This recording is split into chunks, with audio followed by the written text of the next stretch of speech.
Selamat datang kembali di Deltax. Oke, sebelumnya perkenalkan nama saya Bernardo Ananias Purnama dari Duta Lingkungan dan rekan saya. Saya Lintang Sibrin Retmaning, biasa dipanggil Lintang dari Duta Literasi. Oke, dari ini kita spesial. Kita kedatangan tamu dari putra-putri dari sekolah di Surakarta, di salah satu di sekolah di Surakarta. Oke, bisa perkenalkan kakaknya? Kalau aku sendiri Nandari Wicaksono, Putra Semarga tahun 2021. Mariam Nagila, Putri Semarga tahun 2021. Kita kedatangan tamu dari SMA Warga Surakarta. Kira-kira podcast kali ini temanya tentang apa ya kak ya? Nah, podcast kali ini temanya tentang berprestasi di zona nyaman. Oke, berprestasi di zona nyaman. Kita kan tahu ya kak ya, kalau kita juga habis pandemi corona. Bagaimana sih prestasi-prestasi di SMA Warga yang paling menonjol gitu di yang baru-baru aja gitu? Baru-baru aja kita baru meraih juara 2 DBL Basketball yang seperti kalian tahu ya, DBL itu adalah salah satu acara bergengsi basket yang disponsori oleh KFC dan juga Honda. Oh, iya. Keren banget ya kak ya. Kemarin tahu tuh langsung kayak Soalnya kita tahu juga kalau di SMA Warga itu yang kayak unggul di basketnya gitu ya. Iya. Kalau arti prestasi menurut kalian tuh sebenarnya apa sih? Untuk aku sendiri ya, prestasi itu kayak suatu usaha yang telah kita capai dengan tujuan. Dari kakaknya sendiri gimana? Arti prestasi menurut kakaknya itu? Menurut aku itu prestasi itu kayak hasil ya. Kita melalui sebuah proses, itu proses dalam kehidupan, bukan hanya dalam suatu perlombaan, bukan hanya dalam suatu kompetisi. Kita melalui proses kehidupan dan kita meraih sesuatu yang sesuai dengan ekspektasi kita, itu juga merupakan suatu prestasi. Banget nih arti prestasi dari SMA Warga. Oke, pertanyaan selanjutnya. Prestasi yang pernah kalian raih Selama menjabat selama menjabat putra-putri. Oh ya, aku sendiri juara 2 lomba keguritan. Juara 2 lomba keguritan sama juara 2 lomba pidato bahasa Jawa. Sama ada lagi dari kelas 10 sampai kelas 11 itu peringkat 1 dan 2. Wih, keren banget ya kak ya. Kita agak insecure ya kak ya. Ini yang bahasa Jawanya nilai merah semua nih. Oh ya, padahal kita orang Jawa, padahal nggak bisa bahasa Jawa. Kalau dari Putri sendiri, Kemarin aku baru menang POSN peringkat paralel, dapat medali emas bidang bahasa Inggris dan juga biologi. POSN itu kayak olimpiade gitu ya? Ya, jadi nanti ada peringkat secara nasional dan piagamnya itu bisa digunakan untuk seleksi SNMPTN. Oh, iya keren banget sih kak. Tapi kakaknya mau kuliah di jurusan apa ini kak? Lanjut kemana? Sejujurnya nih, Iya, sejujurnya. Masih bingung, tapi untuk pilihan pertama aku sign untuk farmasi. Universitas 11 Maret. Oh, 11 Maret PNS. Kakaknya sendiri? Kalau aku pilihan pertama itu ke Akpol, Akademi Kepolisian. Kalau cadangannya itu IPDN. IPDN? Iya. IPDN itu di Jatinangor. Jatinangor. Untuk selanjutnya, bagaimana nih mengarahkan orang lain itu untuk berprestasi di zona? Kita tahu sekarang kan banyak ya orang lain tuh yang kayak berprestasi ya, tapi itu bukan zona mereka. Kayak mereka cuma ikut orang lain aja gitu, tapi mereka nggak nyaman sebenarnya sama prestasi. Gimana nih cara mengarahkan? Kalau menurut aku sendiri ya, kita kadang kalau melihat orang lain berprestasi di zona nyamannya, itu kita merasa kayak hebat, wah keren, tanpa kita tahu di dalam diri kita tuh ada sesuatu yang mungkin menurut orang lain juga wah, dan kita belum tahu itu, kita belum menggali potensi kita sendiri. Jadi menurut saya sebelum melihat orang lain, kita harus melihat, berkaca kepada diri kita sendiri. Bagaimana sih kita melakukan sesuatu, bagaimana sih kita meraih suatu prestasi, dan bagaimana kita keluar dari zona nyaman yang itu aja menurut orang lain dan menurut diri kita.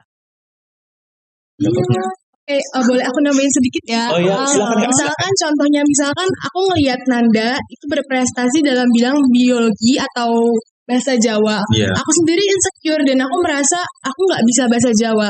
Tapi aku bisa mengakalinya dengan cara belajar, dan aku pun mencari prestasi yang ada dalam diriku dengan cara menggali potensi. Seperti aku sadar aku cukup mampu dalam bidang storytelling dan kita punya keunikan masing-masing dan kita saling melengkapi. Nanda bisa bahasa Jawa, aku bisa bahasa Inggris, jadi kita melengkapi ya. Iya. Ya, jadi itu Intinya harus ya balance. Nah, ya harus balance. pesan buat kalian semua tuh nggak perlu insecure lah soal prestasi. Semua orang tuh punya apa Karena yang semua ada orang di itu dirinya. punya bakat sendiri-sendiri. Udah diciptakan Tuhan untuk memiliki bakat masing-masing dan ya harus saling melengkapi biar lengkap Iya. gitu. Dan intinya satu, jadi diri sendiri. Iya, Iya, jadi diri betul, sendiri. jadi diri Paling sendiri penting tuh. itu jadi diri Ya, sendiri. kadang susah ya jadi diri Iya. sendiri tuh, kayak ada orang yang lihat zona nyaman tapi kita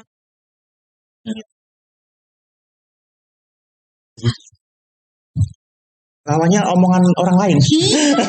intinya sih pede aja. Iya, harus pede. aja. Gak usah dengerin omongan. Kita hidup nggak selalu buat orang. Yang selanjutnya nih Kak. Nomor 4 ya ini ya. Iya, Menurut kalian cara apa sih yang mampu menarik minat siswa agar tertarik menjadi putra-putri di sekolahnya? Dalam hal menarik ya, Iya. dari acaranya, dari promosinya itu sih menurut aku yang terpenting karena siswa ketika disuruh atau dipilih menjadi putra-putri untuk mengikuti seleksi di sekolahnya pasti akan merasa wah ini putra-putri aku ngapain nih nanti, aku bingung harus ngapain nih, apa aku kompeten untuk menjalaninya atau ini akan memberatkan kita untuk mengikuti pembelajaran nanti. Pertama harus sosialisasi dari sekolah dulu bahwa apa sih itu putra-putri dan bagaimana kita melakukan program kerja selama kita menjabat sebagai putra-putrinya. Oh, iya. Selanjutnya tentunya acara yang menarik karena ketika acaranya boring atau nggak asik kita akan kayak cuman ini aja Iya. kita nggak. Minat siswa jadi menurun. Iya betul, acaranya harus boring dan up to date jadi ngikuti perkembangan zaman. Benar-benar. Benar banget. Terus gimana? SMA warga sendiri tuh pemilihan putra-putrinya ada seleksi apa aja sih? Iya. Ada Kalau berapa di sini set kan gitu? kayak ada wawancara, tes minat Iya, bakat, terus apa ada lagi? teks. Iya, terus public speaking. Kalau di SMA warga gimana? Persis. Iya, Sama. Oh sama. Iya. Itu dipilihnya dari kita milih atau perwakilan kelas untuk mencalonkan atau dari diri sendiri gitu. perwakilan kelas untuk mencalon. Iya, ya hampir sama ya. Pendapat SMA warga. Jadi nih rencananya SMA mau bikin forum putra putri di Surakarta. Nah, akhirnya kalau ditanyain minat nggak nih join, jadi bakal ada banyak putra putri yang bakal nambah relasi kita. Ya bukan hanya putra-putri di SMA tapi di seluruh sekolah di Surakarta. Gimana pendapatnya dari putra-putri SMA warga? Kalau untuk SMA warga sendiri minat ya. Nah itu bisa menambah relasi. Iya benar banget. Untuk mengarah ke hal-hal yang positif, why not gitu. Kita kan nanti juga ada sesi meet up dan bisa ketemu Iya. sama orang-orang baru itu menurut aku menarik banget sih. Ya, karena kan kita juga nambah pengalaman juga ya, nambah pengalaman, nambah relasi, nambah ilmu pengetahuan. Ya. Khususnya untuk aku sebagai bukan orang asli Solo jadi lebih mengenal. Emang kakaknya dari mana ya kak ya? Aku dari Jakarta. Oh dari Jakarta. Tapi kayak ada keturunan dari luar negeri gitu ya kak ya? Ya, papaku Arab. Oh papanya Arab. Jadi blasteran ya? Iya. Blasteran Indo-Arab. Selanjutnya nih kak, kita kan ada Q&A. Bisa dibaca kak Q&A-nya Boleh. apa aja? Nah, Q&A yang pertama nih ada dari putbill.la. Bagaimana tanggapan Anda jika ada perundungan yang diabaikan oleh pihak sekolah? Kalau menurut aku sendiri ya, seharusnya itu sekolah melakukan peninjauan ulang dan sosialisasi terhadap kasus perundungan yang terjadi. Bila boleh menambahkan? Oke, kita membahas kasus pembulian itu sendiri ya. Pembulian itu kan ada bentuk fisik, ada bentuk verbal. Iya. Nah, verbal tersendiri kadang kita tuh nggak sadar. Mungkin kita mengatakan sesuatu yang menyakiti hati teman kita, tapi kita tidak merasa. Tapi berbeda halnya dengan teman kita yang mungkin merasa kita sudah melakukan pembulian terhadap mereka, terhadap dia. Kayak untuk itu sendiri, kita tuh harus pentingnya menjaga omongan kita terhadap orang lain. Itu harus tanamkan sih, dan sekolah tuh harus melakukan sosialisasi terhadap hal itu karena ini justru yang menjadi peninjauan ulang karena sering banget terjadi. Untuk yang kedua yang fisik, nah untuk fisik tersendiri kita udah tahu ya kalau misalkan sekolah tuh nggak mungkin abai jika terjadi pemukulan terhadap siswa-siswinya dan pasti pelaku bullying itu akan mendapatkan hukuman yang setimpal dengan cara dikeluarkan. Tapi terkadang si pembuli itu tidak sadar kalau perbuatannya itu sangat menyakiti hati yang korbannya itu. Karena kan terkadang si pembuli itu cuma dalam pikirannya itu cuma bercanda lah atau gimana, tapi kita nggak tahu si korbannya itu sakit hati ya. Hanya speak up. Jadi Ya. kalau kita merasa sakit hati sama orang lain, kita ngomong, nggak usah dipendam. Tingkat Tapi- sakit hati orang-orang kan beda, Iya. jadi nggak masalah. Tapi ada juga loh yang kita udah speak up tapi gurunya juga nggak memperhatikan. Itu kan ya sangat berbahaya ya. Lagi ketika kita menjadi korban pembulian, itu tuh akan merasakan yang namanya trauma. Iya, trauma. Trauma ini bisa berlanjut sampai nanti kita dewasa dan kita akan merasa kita harus buktikan ke si pembuli kalau kita bisa lebih hebat dari dia. Tapi respon pembulinya pun seperti nggak peduli. Tapi sebenarnya menurut Iya. aku sendiri sih kasus bully itu bisa menjadi suatu dorongan motivasi kita ya. Misalkan kita orang lain mengatakan ke kita hal-hal yang nggak senonoh dan menurut kita nggak pantas untuk dikatain untuk dibicarakan ke kita, Iya, dan itu benar. menjadi motivasi kita harus bisa mematahkan omongan si pembuli itu. Kuncinya tuh berani dulu. Iya, Iya, iya, harus berani. berani. Tapi terkadang orang-orang itu takut buat Iya. melawan yang membuli. Soalnya kan kadang juga ada pembuli nih yang secara berkelompok menyerang satu individu kan, korbannya juga Iya, nggak berani kalau untuk kata sekarang tuh backup-nya Heeh. gede. sama circle-nya. Iya, aduh Sekarang kan main-mainnya circle ya. Iya. Aduh, Tiba-tiba dijauhi. ya kasihan orang yang nggak punya circle, Iya. Makanya penting ya kita nyari teman nyanyi yang relasi. membawa. Ya, tapi kita kadang juga harus pilih-pilih temen nih. Iya benar. Harus selektif gitu. Lalu mana temen yang baik, mana temen yang menyesatkan. Kita harus pilih. Gimana yang kedua kak? Apa itu? Kita lanjut Q&A yang kedua nih dari Empris8_. Buat Kak Nadila nih, gimana sih rasanya jadi putri?